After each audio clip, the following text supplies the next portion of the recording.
আসসালামু আলাইকুম সবাইকে। আমি আজকে যে ছবিটা আঁকবো তার রেফারেন্সটা নিয়েছি Pinterest থেকে obviously। তো আমার এটা নিউ আর্ট জার্নাল বুক। সো আমি আগেও মিনি আর্ট জার্নাল বুকে কাজ করেছি। তো এটা আমার নতুন বড় একটা বই।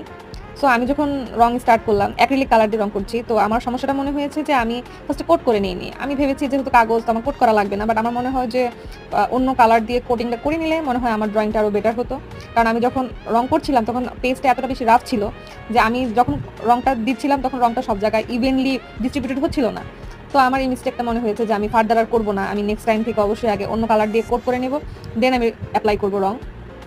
তাও আমার আসলে ড্রয়িংটা নিজের কাছেই খুব ভালো লেগেছে, কারণ অলওয়েজ সিনারি আঁকতে আমার অনেক ভালো লাগে। অ্যান্ড গ্রিন সিনারিগুলা যেগুলোর মধ্যে গাছ থাকে, দেন একটা রিভার থাকে, সো এগুলো আমার কাছে খুবই ভালো লাগে। অ্যান্ড আর্ট জার্নালের প্রতি আমার আগে থেকে একটা নেশা টাইপের ছিল। আর আমি অনেকদিন পর ভয়েস ওভার দিচ্ছি, কারণ আমার কাছে মনে হয় যে আমার ভয়েস শুনতে ভালো শোনা যায় না ফোনে।